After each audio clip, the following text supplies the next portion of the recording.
Don't skip, the human mind is a remarkable machine. It can generate great ideas, guide us to success, bring peace and inspire life. But the same mind, if left unchecked, can become chains that bind us to fear failure and self-imposed limits. You may not believe it, but most of what holds you back today doesn't come from the outside world. It comes from how you think. There are countless books on focus and mental training, but knowledge is only the beginning. Stoicism teaches that understanding is not enough. You must practice only when you start applying it will you realize the true power of mental discipline. Everything becomes clear.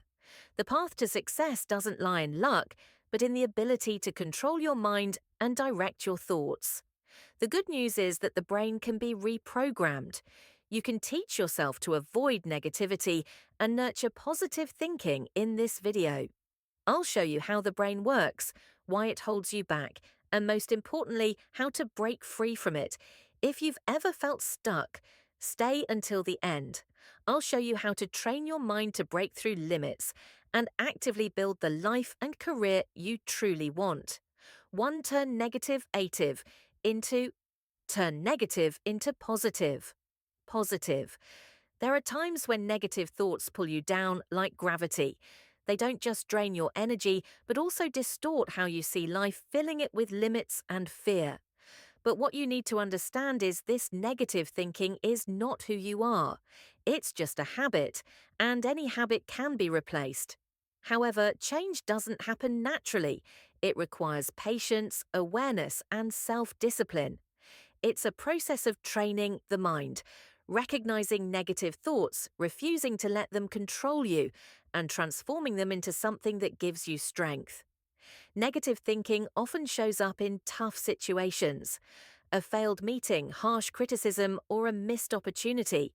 The first reaction is usually disappointment or anger. But if you can pause and ask yourself what good can come from this, you're actively shifting your mindset.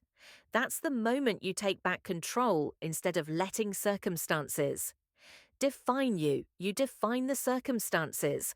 Marcus Aurelius once said, "The impediment to action advances. Action, what stands in the way, becomes the way. Obstacles aren't. What stops you from moving forward, they are the way forward." This is not just a philosophy, it's a way of living when you face obstacles. Instead of reacting negatively, see them as essential parts of your growth. A failed meeting can push you to re-examine how you communicate. Harsh criticism can be a chance to learn humility and improve. A missed opportunity might be a sign that you weren't truly ready and needing to sharpen your skills. When you focus your energy on finding the good in the negative, you'll be surprised to see that there's always a silver lining behind every dark cloud. Not everyone sees it, but those who look for it will always find it. More importantly, the ability to see the positive not only helps you face life better, but also gradually builds confidence and calm within you. You become someone others sense as steady and clear-headed, even in the toughest moments. Imagine next time someone deliberately provokes you. Instead of reacting impulsively, you just smile, stay silent, and think, why does this person need a reaction from me?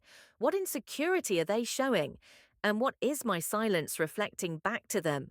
This is no longer a defensive habit. It's the art of mastering your mind, preserving dignity, and turning challenges into opportunities to strengthen your inner self over time. As you train your brain to look for strengths, hope, and lessons in every situation, life will reflect the same energy you put out. Success isn't a destination, it's a state you reach by thinking right, speaking right, and responding right. And then once you've built the habit of turning negativity into positivity, the next question arises: how do you not only think positively, but also consistently find the right solution for each situation?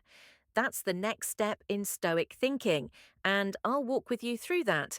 In the next part 2, find the right solution. Solution when faced with a problem, your first reaction reveals how you've trained your mind. There's one thing successful people always do well: they look for solutions. It's not luck, it's the result of practice. Problem solving isn't just a reflex, it's an art that needs daily sharpening. If you're used to facing challenges calmly and looking for a way forward, life becomes easier. But if this doesn't come naturally to you, yet this is your chance to train. Stoicism teaches that everything happens for a reason, and how you respond is what determines the freedom of your mind. Epictetus once said, "It's not what happens to you, but how you react to it that matters." This isn't just a simple reminder, it's a guiding principle for those who want to take control of their lives. So how do you respond the right way? First, stop and observe, where did this start? Who caused it or did it? Come from your own unchecked thoughts. When you clear-headed enough to trace the root of the problem, you're no longer trapped by anger or confusion. Instead, you see it clearly. This is a lesson, not a disaster. Then the solution will start to appear with no rush. There's a habit all greatly leaders apply. If you come to me with a complaint or a problem, make sure you also bring a proposed solution. At first, this might sound harsh, but in reality, it trains people to think proactively. When your brain is used to searching for solutions, instead of complaining, you build a strong belief that there's no problem that can't be solved. God placed humans in this life not to surrender to difficulty eaties, but to learn how to overcome them with calm and wisdom. In every challenge, God sends a lesson, and an opportunity. Prayer is part of it. But taking clear-headed action is the other part. Chris Gardner wasn't born into luxury. His childhood was filled with domestic violence and poverty, as an adult life didn't get easier. Gardner was once homeless, living with his young son in public restrooms at the San Francisco subway station. Every night, he held his son close on the cold tile floor with only one thought in his mind. Find a way out. He didn't allow himself to complain. Instead, he used every waking second to learn and look for opportunities. When he was accepted as an unpaid intern at a brokerage firm, he embraced every hardship, working twice as hard as others. In the end, through persistence and unshakable willpower, he became a successful stockbroker and later built his own company.